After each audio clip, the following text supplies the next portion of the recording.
This is our 40th episode of Reinventing School. We started because I think all of us felt that the pandemic required some attention be shifted away from CNN and obsessively worrying about everything to actually doing something productive. And so we began, I think probably in May or something like that. And one of the earlier episodes that we produced was about this new concept, or seemingly new concept, about pod schools, in which groups of people kind of safely got together and continued school in a backyard or a living room or something similar. The interesting thing about that phenomenon, now that we're beginning to leave the age of COVID, hopefully forever, is that the phenomenon wasn't all that new. And in fact, there has been, probably since we've had education in this country and elsewhere, some form of very small schools, very small neighborhood schools that may or may not be part of a larger system. Typically, there is a teacher or a group of parents or an educator who kind of flew the coop and decided they didn't want to do large scale public education because smaller made a lot more sense. And so we have this concept of micro schools that we actually have a significant expert here who has experienced both the public and also the private version of going to a larger public school and also to a micro school as a result of the pandemic. So let me introduce Griffin. And Griffin, tell us a little bit about your school experience and how you ended up in one of these micro schools and what it's all about. And how old are you and where are you and all that? I am 10 and I am in Kentucky in my home. And do you go to school in your home? No, I go to school at a micro school called Meridian Micro School. And is it a very small school building? How many people are there? When you say micro schools, of course, I'm thinking, it's this big, but it's not, right? It's not like a Lego, made out of Lego. It's actually a full building and there's full-size people in there, right? Yeah, it's like the building that Meridian is using is like a sidewalk shop, like a road shop on like a big connected building. And it is small. And there are 7 people and 1 teacher, yes. And tell me about what's inside. When you go in the morning, I mean, I can't imagine you have a full gymnasium with basketball hoops and all that, right? So what is there? What does it look like? Well, when you go inside the door, there on both sides of the door, there are little raised platforms with plants in them that have little stepping stools that you can get onto. And there's a little area where you can put your outside shoes, as we call them, and put on your indoor shoes, which are like Crocs, sandals, just like comfortable shoes. And there are a few cabinets on one of the sides that are like the teacher's desk area. And then on the other side, there's like math things. And then there's a small math carpet with a big board with a bunch of beads hanging off of it. And that we call that the bead board. And there's a small tray that we call the bank that's full of golden beads, which we use for real math. And then right next to that, there is the circle time carpet, which is a small carpet where the entire class will get together and we'll talk about what day it is, talk about stories that we've had over the past day or two. We will say what weather it is, that kind of thing. And then right on the other side, there is no, I'm trying to think of the word. Is it? Yeah, geography things. Solids, geometric solids. That's on the other side of the math. That's at the math board. On the other side of the of the circle time, there's geography things like pin maps and puzzle maps, which are maps of the world. The pin maps, you have little pins with flags and country names on it, where you will put them in little peg holes on a board, and it gets kind of cluttered sometimes, but eh. And puzzle maps are puzzles that are maps, and they have big sheets of paper that have the names and where they go and stuff. Now, And then the actual board is like a bunch of different colored pieces that look like the countries and stuff. so you are one of 7 students, and there's one teacher. How old are you? How old are the other students? And do you all learn the same things? We don't learn the same things. There are 4 lower L students, all 6 or 7. And then there are 3 of the older students, me, 10, and then like 9 and 10 for the other 2. And most of the younger kids are learning how to read and write and that kind of stuff, and math in general. And the older kids are doing like timelines of life, that kind of stuff, just higher L things in general. Do you have a curriculum the same way you do? So you were in public school before, right? So Yes, tell us what public school was like, but and you don't have to go into that much detail, but how different was it? Or was it very similar? How many kids? it is very different. One, you don't have a set schedule. Like, it's not do this thing at this time and do this thing at another time. It's more of do this thing, do anything you want in this category at this time. So it's like there's work blocks, which are working, and then there's lunch times, and there's circle times and that kind of thing. And some of the days, and I guess all the days, are shorter. But then there's 2 types of days. There's long days and there's short days. And some kids only go on 2 of the days or 3 of the days, and then all the others go on all 4 of the days. There are only 4 days, which is also a big difference. And yeah, it's just a lot different than public schools in general. You know, I'm going to ask you which you like better. So which do you like better? Definitely micro schools. Okay, that's a They're good. Keep going. Yeah.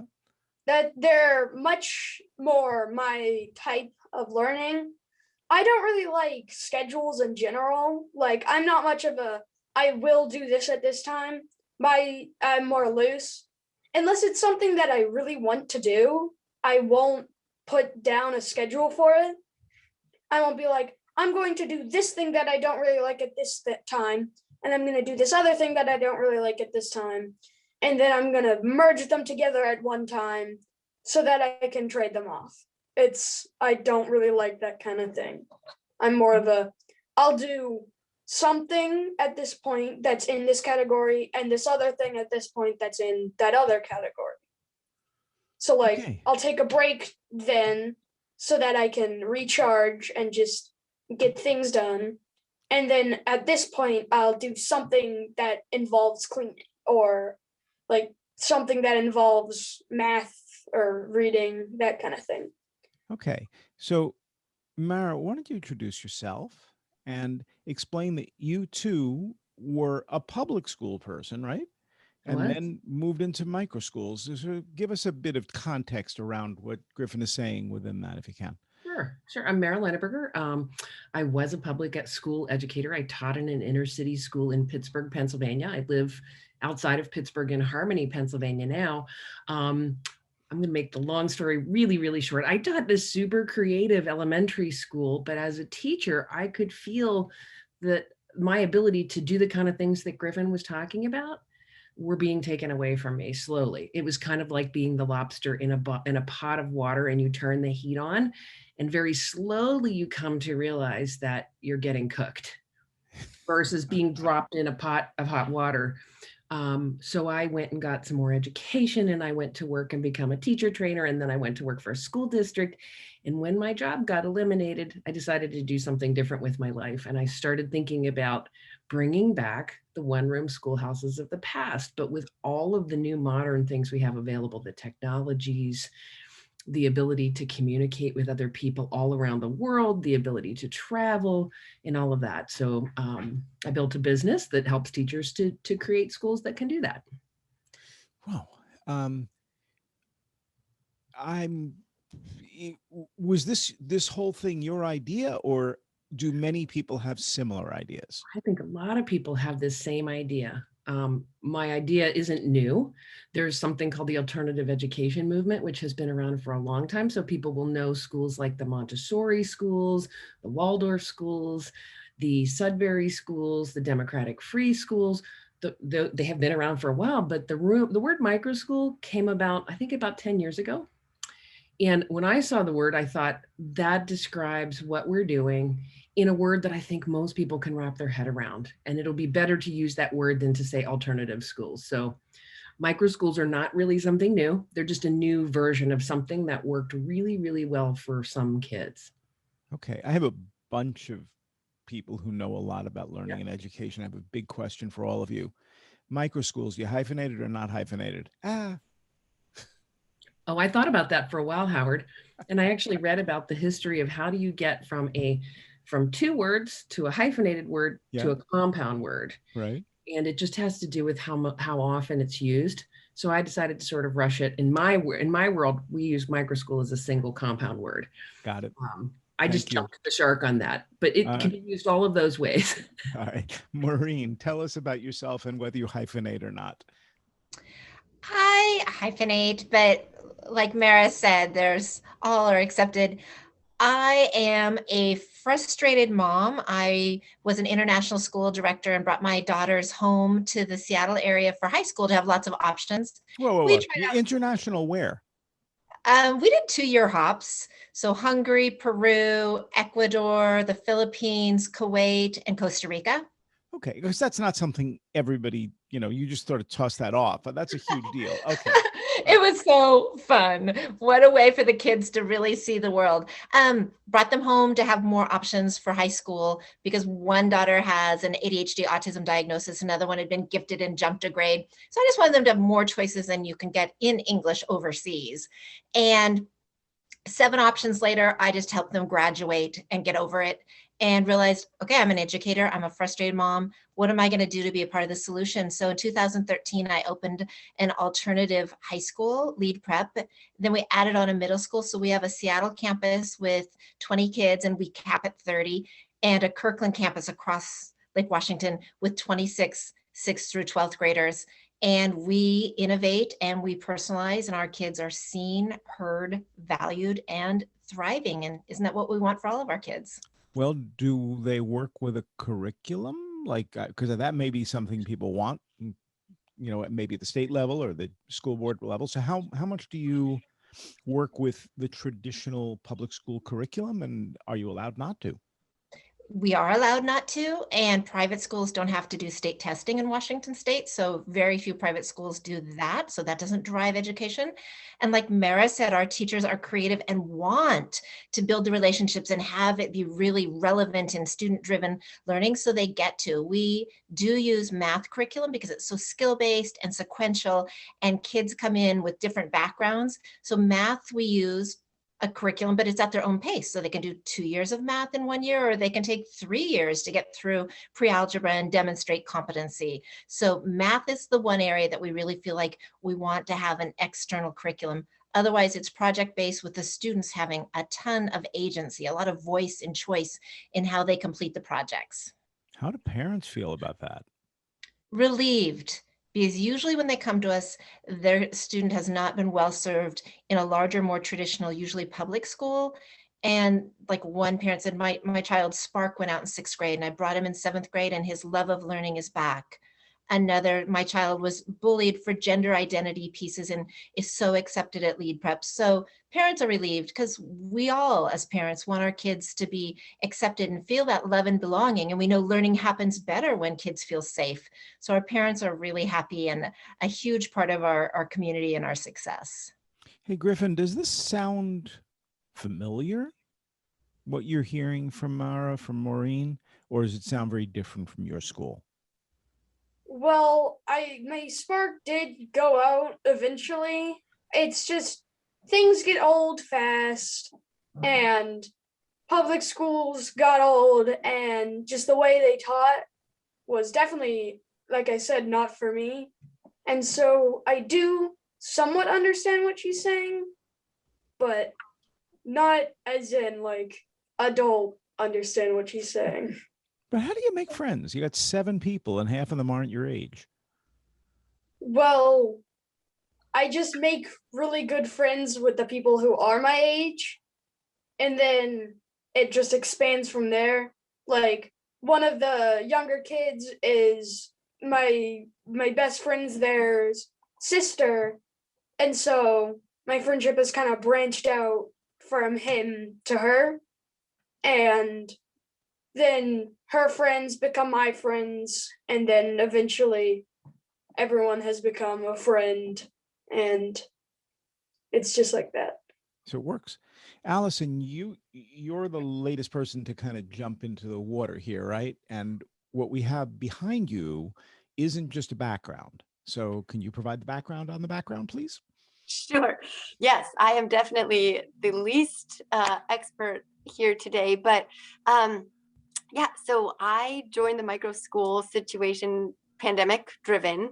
My daughter was set to start kindergarten, and we'd actually redshirted her. She's a September birthday, so I had gone to kindergarten orientation a year ago and then went to it again in 2020.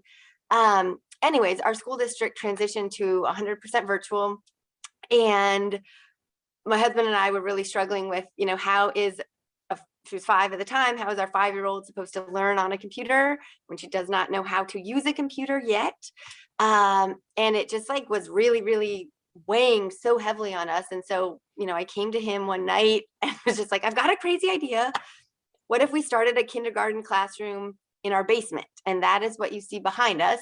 We completely transitioned what was, the football watching and movie watching basement, just with old couches and stuff, and said, let's, similar, to a lot of other stories that have been shared here, just out of kind of a need, we saw this need. And so I put a post out to, a Facebook group just to see, am I alone or other people feeling this, and it basically said, we're thinking about not going into the public school system as we had, previously registered for. Would anyone be interested if we kind of got together, hired a teacher, just let me know. And within 24 hours, I had 14 families literally begging, I had moms being like, put me on the wait list. I was like, wait list? It's like, we don't have a school. We don't have a wait list. What are you talking about? So what you're saying is if I were to go up those stairs over your shoulder, I would be in your kitchen. You would be in my kitchen. That's exactly where you would enter. So how do people feel about I'm just going to go to school in her basement? There's something that sounds a little weird about that. Let me tell you, people were very on board. So if you go all the way to the back, that is a entrance to the outside. So because we wanted to be kind of just separate everything, especially with COVID protocols, so no one actually enters our house. They all enter through the external stairs to the basement. And then, we've got protocols in place where actually parents don't enter the space. It's just the teacher and the student, just to make sure that we're kind of keeping germs at bay. And Griffin, very similar to you, our kids also have outside shoes and inside shoes. And so they take off their outside shoes at the very beginning, and then we've got slippers or socks or whatever, or barefoot, you can be comfortable inside, but we don't bring the outside in. But yeah, so that's how we got started. It is a class of just kindergartners. So we don't have any age variations here, but we ended up just kind of having to go first come, first serve on who who could join us, and it's been an amazing journey. So we had the kids, and then the next step was to find a teacher. And we got extremely lucky finding the teacher that we did. She was a former art teacher in Texas. We're based in Virginia, and she had just moved with her family about 6 months prior. She was an elementary art teacher, had actually never taught kindergarten, but we talked about how perfect using art as a medium for all things kindergarten would be. And it has just like blossomed into this magical world that we have down here. So she actually helped create the space. I don't know how much you can see it when the lights got turned off, but this is our enchanted learning forest, we call it. There's no actual like chairs in the classroom because I just didn't, I was like, as long as we're doing this, as long as we're doing something alternative, like let's have kids freedom to move. You don't want to sit in a chair for 7 hours. And that was actually one of my biggest takeaways when I had gone through kindergarten orientation twice for our public schools. Because one, my daughter was coming from like a very active exploratory preschool. They had outdoor, classrooms. And at the public school we're at, students were in class for 7 hours a day, and they got one 15-minute recess. And that just like broke my heart. I remember leaving and just looking to my husband, like, I don't know, like, what are they supposed to do with one 15-minute recess? But like, it didn't stop me from enrolling her. You know what I mean? It was just like, well, this is what you do. We bought our house in the school district that we did because we want to go to the public schools. And like, that sucks, but we're going to do it anyways. And then they had also said in that orientation that the state was moving from 3 times a year state testing to 4 times a year state testing. And so I just was like very deflated, okay, so they're going to be stuck in class testing 4 times a year. But again, like I said, it wasn't until the pandemic that I, was like, let's try something. And now, you guys, now that I've seen the magic that happens in this kind of situation, I just feel like I can't unsee it. You know what I mean? I think all the time, how can I send her back to a class of 25, and our class sizes are huge here, 25 to 27 kids in a classroom with one teacher inside all day. Very one size fits all approach to education. Like here, it's just so individualized, and it's been incredible. So I will kind of recap there, but we are new to it. We are loving it. Our daughter is thriving beyond belief. So are the other 5 kids in the class. And it's been an amazing learning journey so far. You seem pretty excited about it. Jack, thanks for joining us. I like your headset, by the way. Is it exciting for you? Are you a newcomer to micro school? Are you somebody who's been doing this for a long time? Tell us about it. Nope. I am a newcomer to micro schools. I was in a public school, which I did not like. I had a very insensitive teacher in my public school, and I'm a very sensitive person, so it wasn't my match. And yeah. You're glad you ended up where you ended up, yes? Mm-hmm. Are you going back to a public school next year, or are you sticking with this? I don't know. What do you want to do? I want to go back here. You do. Is it only because of the sensitivity, or is it because you're learning different things, or you have more control? What's happening? What are you thinking about? As Griffin said, it's not my thing. I don't really like that type of learning. How old are you? 9. What makes you such an expert? You're 9 years old. And I'm half kidding, right? I mean, you've been doing this, you've been learning for 9 years, but do you think you know enough to make that decision? I don't know, actually. All right. I'm going to jump over to Tasha, who I think is the force behind the school that you guys both go to. Does a 9-year-old go? So tell us a little bit about yourself, but zero in on the question. How old do you have to be to make good decisions about learning? But Tasha, tell us about you. And I should mention that both Mara and Tasha joined us before when we were talking mostly about pods. Now we're talking about micro schools, an episode that we've wanted to do for a long time. So help us kind of make sense of this, if you will. Sure.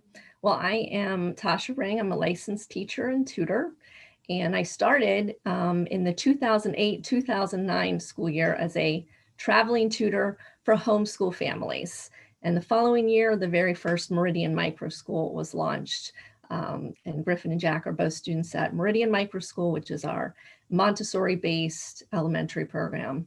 And we believe that children are autonomous and should be given the freedom that they desire right from the start. So we actually have a 0 to 3 program, a 3 to 6 program, and a 6 to 12 program. So when Jack says he's not sure whether he can make his own learning decisions, you're pretty sure he can. I'm positive he can.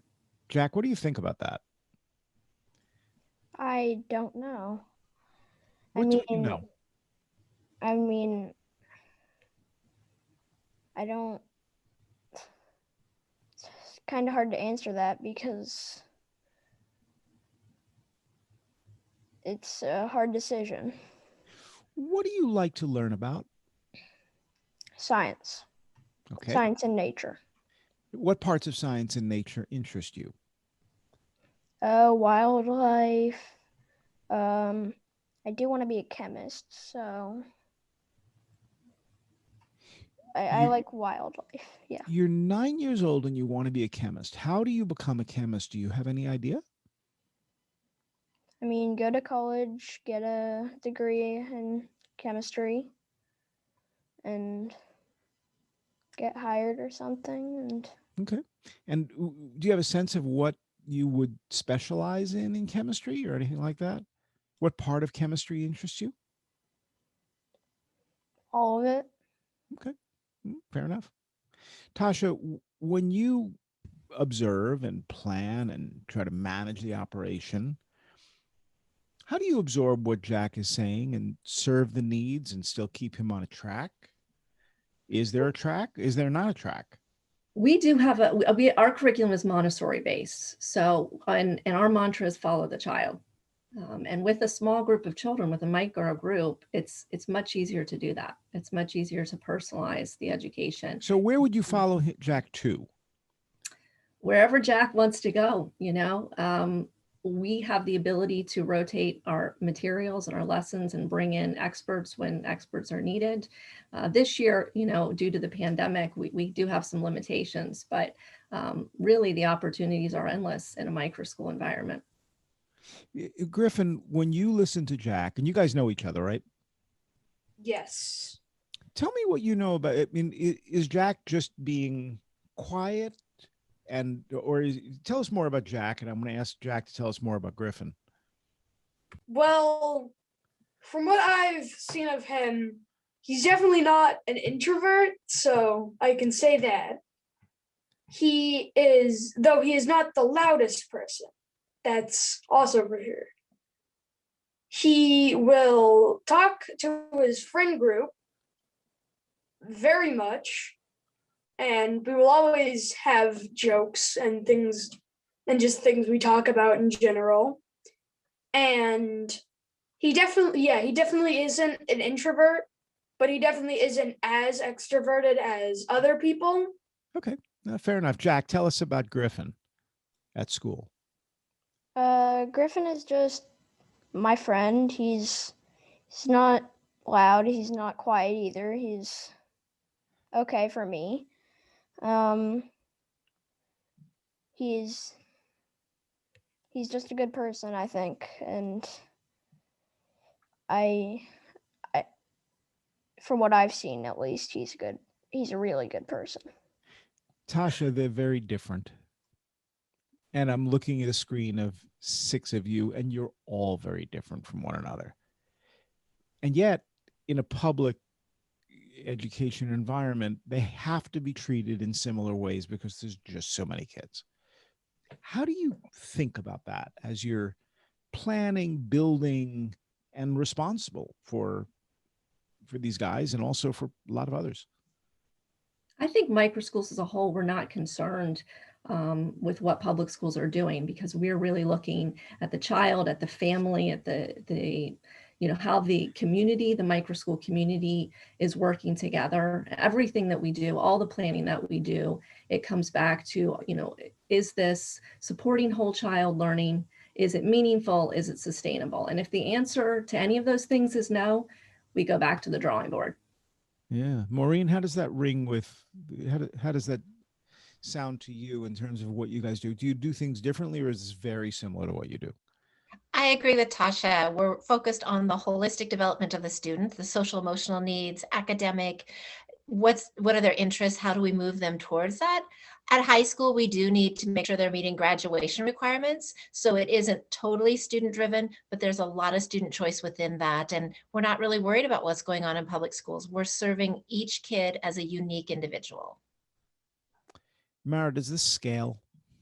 Well, it's interesting. There's two things I'm thinking about. One, I want to just jump back to Griffin and Jack and how they're moving through learning, and how an adult, like a parent, a concerned parent, would make connections to, this is actually valuable. What they're doing isn't just hanging out and playing. Although that's actually that is a real viable way to learn. What Tasha's doing, what so many micro school owners are doing, is they're flipping the curriculum. So I know you've talked about flipped learning, in previous shows with technologists. Basically, they're letting the child explore the things that they want, and they're in their minds or on paper or on technology, they're checking off the standards that have been met. They're aware of what a child should know and be able to do, and they're keeping track of that and helping the child move along. And they're communicating that back to the families so that there's an understanding of the child's progressing. This is real learning. I come at it from a little different viewpoint because I come out of the public schools. Our network of schools,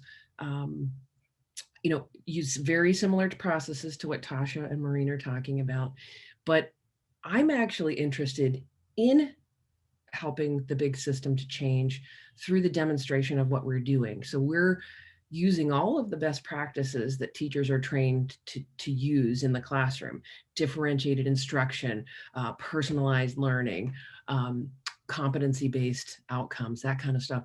And we're actually, instead of just making, or interest-based learning, instead of just making those something that we do, once a week for an hour, we'll let you have a passion project or a genius hour or something like that.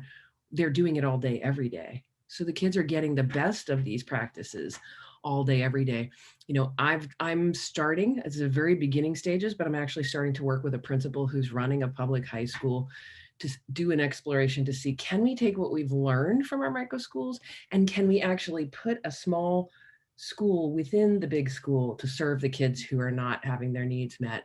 I don't know if it's going to work. It's going to be an experiment, but there's some history of that kind of practice being done as well.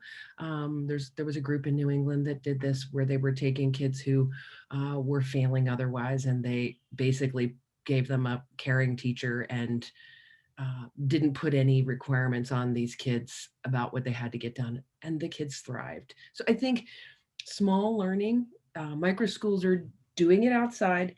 I think that the groundswell movement of micro schools are going to become, there are going to be more of them. And what's going to potentially happen, what I'm hoping is going to happen, is they are going to influence the big system of education just by demonstrating that they really work.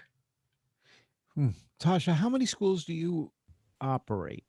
We have three micro lab schools. We're planning a fourth, but since how large are they? How many students per school? Between 10 and 12. And would you want 20 or 30 or 50 or 100? Because we're operating what we consider lab schools, so we can create best practice for micro schools and help be a part of that, no, we wouldn't want to enroll any more than, we have fewer students in our elementary program this year. We're planning to double that, but next year, but we wouldn't go past probably 15. Okay, and how about you, Maureen? We cap at 30 on either campus, 6th through 12th grade, just because that gives us a 1-to-6 teacher ratio and really feels manageable. And we actually had them combined on one campus for a semester and realized we had thought 50, and we're like, nope, 30 is plenty for us. And so we're set on that number. But you could always add another teacher, and that would allow you to add another batch of students, no? No, what we've done instead is we're a model school. And so we have a mastermind and help others start their micro schools. And I meet weekly with 6 other schools around the US that are doing that. We'd rather serve as an example than get bigger. Bigger doesn't mean better to us. Yeah. Allison, are you going to build an empire? Are you going to have a whole bunch of people with kindergartens in their basement? How's it going to work? Well, I was actually going to ask Tasha and Maureen, because I thought, like, it's crossed my mind, right? Like, can we make this where we bring in another teacher, bring in a separate class, start another, like, just, I've got 3 kids total too, so I'm just sort of thinking through our progression there. So how do you guys, when it comes to getting families and finding the students, I did my one post and had a flood, but I do think that that was very like pandemic centric, and as schools are starting to open back up, there's kids going back. So if it's okay, Howard, I was just wondering, how do you guys source and find the students that are, aligned, and the families that are looking for change outside of the traditional public system? Well, they can, they can talk about how they're actually doing it. So the difference between what Maureen and Tasha and I are doing is that my school isn't a school for students. I actually have a micro school building school. So all of my clients come in with a one-of-a-kind idea for their school, and we work on all of the business aspects. All of my clients are teachers, so we work on things like budgeting and marketing and finding space, and everybody starts out as a proof of concept school. So you basically, Allison, are a proof of concept. You have an idea that works. The next thing is to figure out how to scale up. And the best piece of advice I can give you is to talk to your current families. Find out what it is that they love about your school, take down their language, and then you turn around and use that in your marketing. And also have them go recruit the rest of the families for you. Right. Totally. Your biggest cheerleaders. I completely agree with you, Mara. Our parents are our biggest advocates, and people really don't want to hear from me selling the school. They want to hear from successful or satisfied customers. They want to hear, oh my gosh, it's turned my kid around. Oh my gosh, my kid is thriving. And so we use social media. We use wonky things. We use yard signs like you have for campaigns at political times. We use whatever to get the word out so people know that we exist, and our parents are our best marketers. Tasha? Right, it's that awareness piece. Like, you don't know it's there if you don't know that it's there. I think you have to know your market. The best referrals are referrals from currently enrolled families. More than that, you have to know your school, and you have to really not only believe in it, but understand the long-term, the short-term, and the long-term goals, so that you can convey those clearly to prospective families. Allison, one of the things that some of my school owners do is they have, if it's COVID safe, right? They have events where you can bring a friend to school day, bring a family to school day events. They actually offer their families incentives to make referrals. So they'll give, gift certificates or something like that when families bring in a family that signs on. There's all kind of strategies to get people to come, but mainly what you want to do is get people to come and see the place and meet you and see that their child would actually belong in your space. I mean, I'm sure Maureen and Tasha do that. It's like you do visitations because you want people to imagine their child happy, healthy, fulfilled and learning in the space that you're running. Jack, that's a mandatory piece of our puzzle. The kid coming and spending a day, because kids are so intuitive. Like Jeff said, I'm sensitive. He knows what works for him. So we want the kids to experience, and they might go multi-age. This is like a big family, or they might like, where's the rest of school? Heck no. So that visit is really important. Jack, how many kids should be in a micro school? I mean, you're in a school now with how many? 7, I think, right? So can you imagine the school with 10? Do you think it would ruin it if it was 20 or 30? I mean, 20, I wouldn't like to go over 20 because that feels like everybody's just in one place. That's my problem with most public schools. And I wouldn't want to go above 20 because that might ruin it for me. Okay, fair enough. And Griffin? I have the same opinion. I feel like having 20 kids is definitely a public school thing because there's so many kids in the public school that they have to put as many kids in one classroom at a time, and it just gets really cramped, and it's not a good time. Plus, I like having a small group of people, like group projects. If I like what we're doing for the group project, that will be and I like the people I'm doing it with, group projects are one of my favorite things to do during school, because instead of one big group of people doing something, it's a bunch of smaller groups of people doing a different thing. And then at the end, you can be like, hey, look what I did. Hey, look what we did. We did.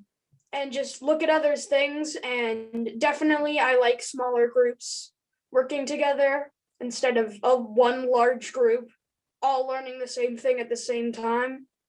So Nice. yeah, I definitely agree with Jack. 20, 21, a little overboard. So Going Jack, over that. here's an important thank you. Here's an important question. Do you have two poodles? Because we're looking at them in the background. Or are there more dogs in the house? One.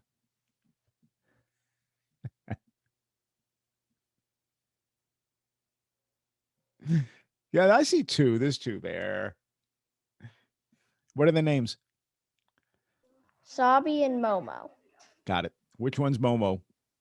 That one. Okay. The one got that's it. running away. Got it. Thank you. How old are they? 2 and 3. Got it. Cool.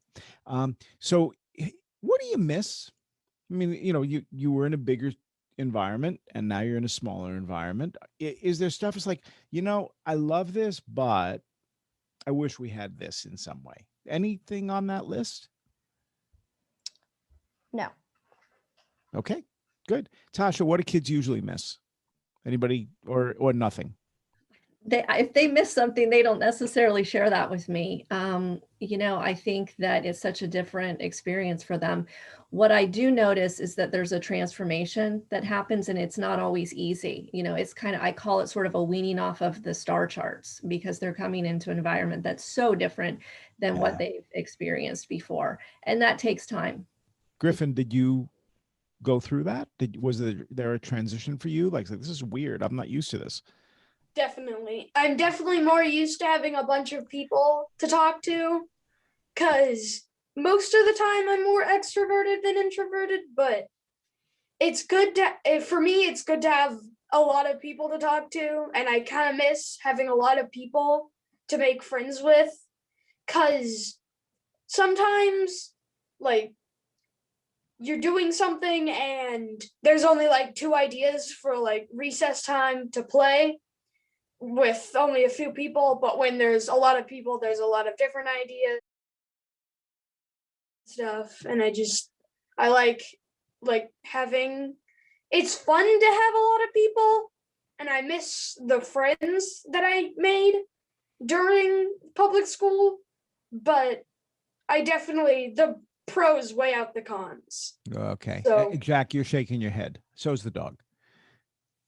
Howard, there's a really well-documented phenomenon across small schools that when kids come out of a public setting, that it takes anywhere from 1 to 3 months for them to sort of deprogram. And one of the other things that we didn't really mention is that, with so much self-directed learning happening in a micro school or a small school, kids have to be scaffolded and supported in the building of the skills to be able to do inquiry, to be able to self-direct. So that's kind of one of those hidden things that break that down a little bit more. I'm certainly familiar with scaffolding within a traditional environment, but this is not a traditional environment.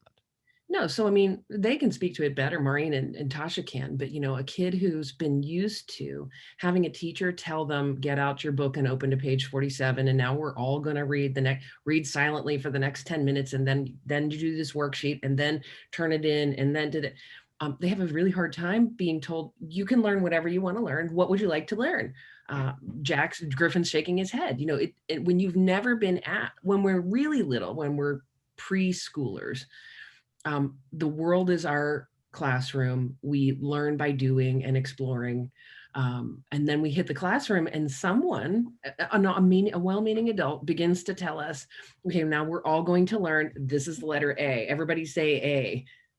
A says A says ah. Instead of just, coming to understand that the letter A says because somebody keeps reading to you and you come across this word and it has an A in it, etc. So kids have to have a chance to rebuild those muscles for self-direction that they once had when they were little. So Allison, I'm sorry, go ahead.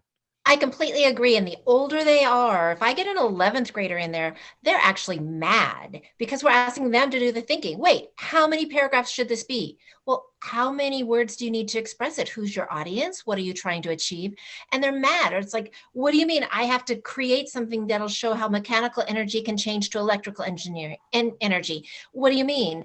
And they're so used to the teacher doing the thinking, and they just produce according to the directions that being asked to think is infuriating, and it does take time to get used to it. And then it's like, oh, you mean I could do this?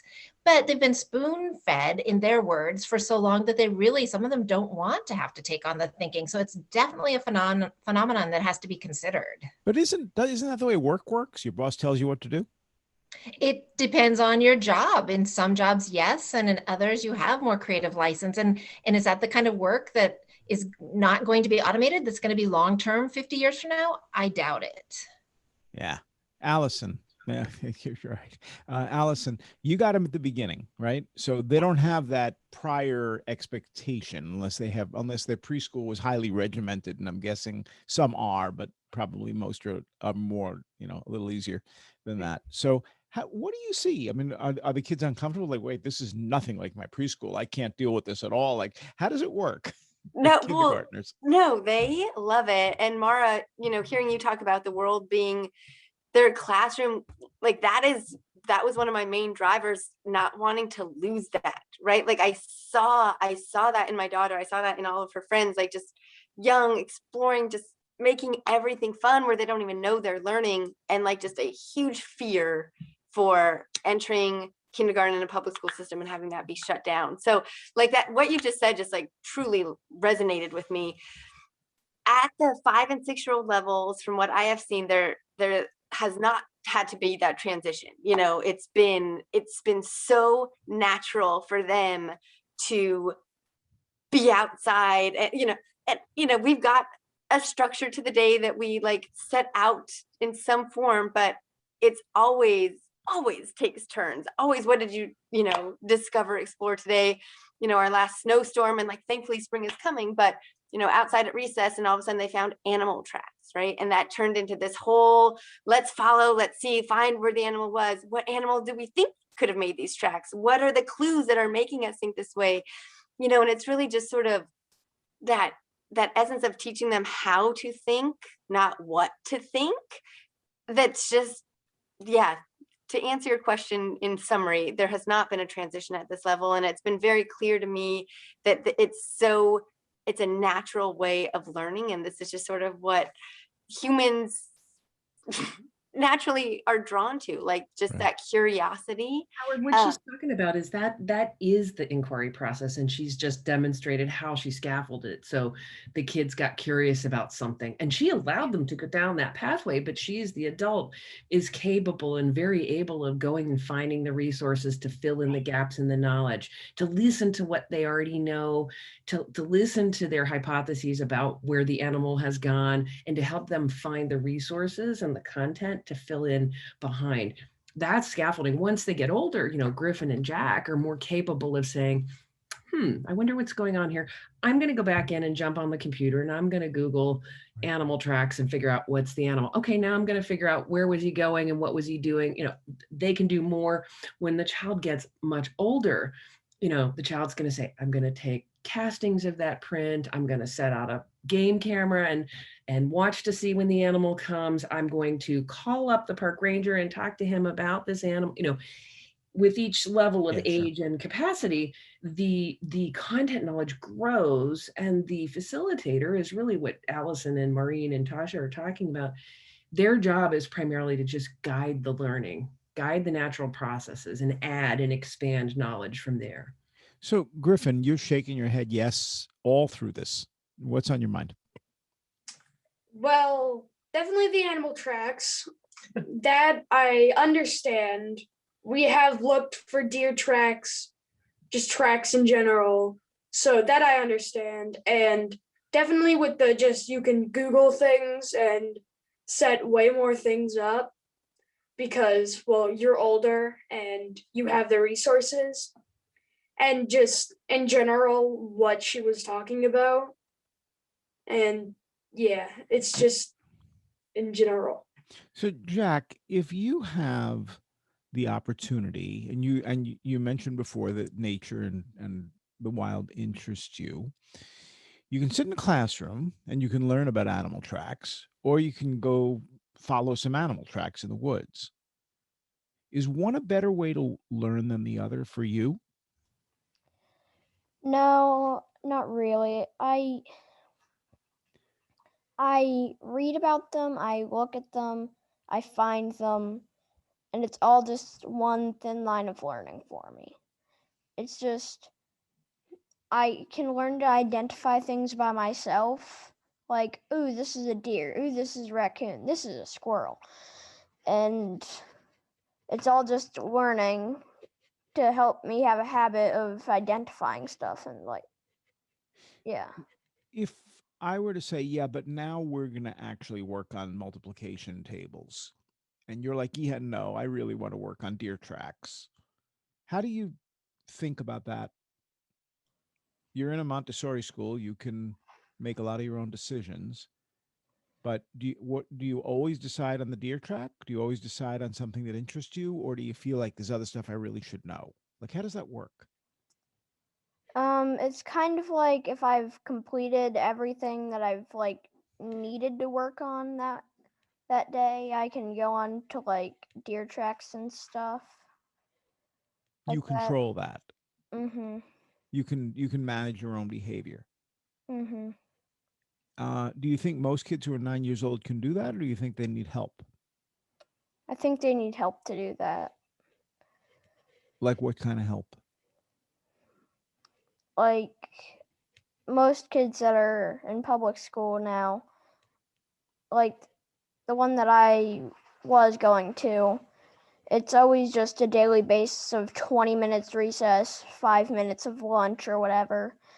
And they're so used to a schedule that I think they would need help, like with a teacher telling them to do that. Got it. So, Tasha, can you make some sense of this and tie ideas together? Well, they have a work plan at Meridian. All the students have a work plan. And so that's a collaborative effort between the teacher and the student. So, what would be in a work plan? Explain to us what a work plan is. They have a work that they have to complete from each area of the classroom.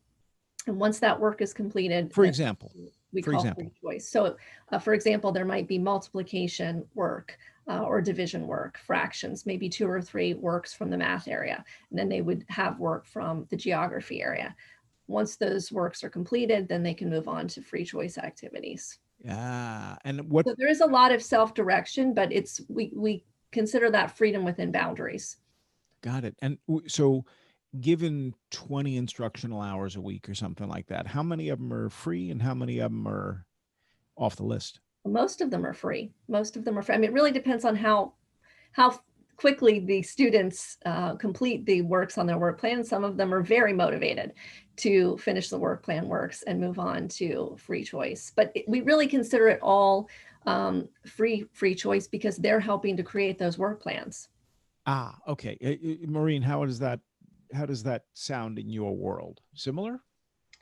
I love it. It's a little more structured at the secondary level, but it's like we have a full day of interdisciplinary learning with English, history, and leadership woven together. So it's fluid and interdisciplinary as much as possible, but like math is discrete. And because we share specialists, Spanish and art are back and forth between the 2 campuses. So we have some logistical pieces with our 9 teachers and campuses. But the whole idea of students having as much voice as possible and that ownership and tying it into interests completely aligns. Okay. And Allison, how does that tie in with your? Yeah, we are very, I would say, more on the Tasha side. There's a lot of free direction, a lot of where you want to go. Like I said, we might have a lesson plan for the day and it gets diverted based completely on where the students want to go. We've got I think a little bit of groupthink going on with our class right now. 6 kids, they do all tend to want to kind of like do the same thing together and move this way and that way. And so it's been very cool to see them work as a team in a lot of ways. but there are certain areas where, where we see branching off. Like my daughter personally is like obsessed with science at the moment, and anything and everything she can do with science. And one of her best friends in the class is very like reading directed. And so we were having a conversation last night. She was like, so-and-so she just keeps wanting to read, and I want her to do science. And so it's like a conversation around freedom to explore. But again, it's very cool to see where the individual interests lie, and where their hearts are drawn. And we just try to encourage them to explore in those areas. Hey, thank you. Jack, if you had to go back to public school because micro schools closed, they're illegal all of a sudden, we're not going to do it anymore, how would your life change? I think I would be a lot more tough than I am now because from my experience in public schools, I've been bullied, I've been teased a little bit. Well, not really bullied, but teased a little bit. Okay, but how do you think, like, you're in 10th, 11th, 12th grade, you're heading to college, you're going to go get your chemistry degree. Do you think that if you were in public school, you might not do that? Do you think you would behave differently? Do you think your personality would change? What do you think would change about you if you didn't have micro school? My personality. My personality right now It's okay. We're watching the dogs. It's okay. We got them. my personality is pretty soft right now because I have a lot of friends and I can actually work how I want to work. And I would get aggravated at times if I was in public school because I can't work what I want to work on. And I would just get a lot more rough than I am now. Got it. Griffin, how would your life, no more micro school, got to go back to public school, you're going to stay there the whole time. What changes? How does your 12-year plan or whatever change? One, I'd be kind of mad that micro school is now banned from existence, but I feel like I would try to get back into the flow of I need to do this right now and this right now so that I can get a good grade and go into the world knowing things. But it would be harder for me to actually learn things. I feel like I've been learning a lot more in micro school just because the way the micro school is run, it's small, it's calm most of the time, and you can do what you want, meaning I'll do the things that I like to do first so that I have the energy to do the things that I don't like as much. Like I don't enjoy math, so I'll do things like not geometry, reading, writing sometimes, that kind of thing, just so that I have the energy to go and do the math and get the day done with math. And it'd definitely be harder for me to learn just because I won't be able to do the things that I like before I do the things that I don't like on my own accord. Like, for some reason with me, my mindset is if I can't do this thing on my own accord, I'm not going to like it. So like I'll like be reading a book and then the teacher says, "Hey, it's time to read a book." And I'm just like, well, now I'm not gonna. And I don't read a book that entire time, even though I was already reading a book and I was enjoying it, just because my mindset says, if you're told to do something that you enjoy, for some reason you shouldn't enjoy it. Got it. And that's the same with getting energy from things like reading and writing before I do math. It's just, I'm not going to get any energy, and it's just, I'm not going to be able to do it easily. All right. I'm going to flip the question, Tasha, for you. I'd like to add there, if I could, that in order to support someone like Griffin in the way that he's talking about being supported, you have to have a highly trained teacher, and a teacher who understands the stages of development and understands humans and understands that he or she is a work in progress as well, and is in the process of transforming themselves. And we do have that at Meridian, and it helps a lot. We cannot create autonomous students unless teachers are autonomous as well. So when you went to school, did you have just a yes, no, because I'm going to ask you another question. Did you have that environment? Or did you not have that environment? I was in public and then private school, and I did not feel autonomous at all. And in high school, I left the traditional system and I found the autonomy that I had been longing for. All right. So let's say that I was able to change the past, or you were able to change the past, and you actually went through the whole time from kindergarten on. You were in a Meridian school, you were in a micro school. How would your life have changed? I think that I would not have had to go through a very difficult process of discovering who I was after so long of not knowing. Okay, fair enough. Allison, same question to you. If you have, I'm assuming that you did not go to micro schools for your whole life, but if you did, how would that change who you are now? Oh, that is a deep question. Yeah, I was public school all the way through public. I am very much a people pleaser and a do things to by the order, make people happy. And I think that probably limited me a lot through my life. It's as far as like, what do I want to do? Not what does this person want me to do? So yeah, great question. I think I would have explored a lot more and not felt as constrained to do what others are asking or what I think will please them. Interesting. Maureen, same question. Great question. I hadn't really framed it this way, but I think I was pretty fierce. I took over our 4th grade class. I did 5th and 6th grade math in 5th grade and had to redo it in 6th grade. I refused to take world history my senior year and be held hostage. I went to the college before we had college as an option. So I think if I had had like the Meridian experience, the micro school experience the whole way through, I would have loved it and been tenacious, and my learning would have skyrocketed instead of having to kind of fight the system the whole way along. All right, Mara, closing us out. Same question to you. I would have been a different person, but I also have this realization now that without my public school education, without my systematic college education, master's level work, doctoral work, all within these big systems of education, it was not until my doctoral level work that I was actually asked to do the thing that I wanted to do.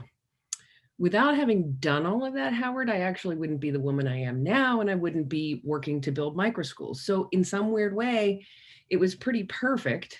We're the 3 of us, Maureen, and you too, Allison, the 4 of us are building the schools that would have suited our inner child for sure. We're building the spaces we would have liked to have had as kids growing up, but I don't think we could have done it. We wouldn't have been motivated to do it, or not nearly as motivated, if we hadn't had a public school experience. Does that make sense? It does to me. Hey, Jack, does that make sense to you? Yeah. How about you, Griffin? Definitely. To make the long story short, I would be the opposite of what I am now. I would get bored of micro school very fast, and I would want to do something different and go into public school and really like it, and then have to go back into micro school. And I would just be the opposite of what I am now. So yeah, I understand that if it were for not doing public school for most of my life, I would have been the different person. Each of us is unique in our own way. Thank you, everybody.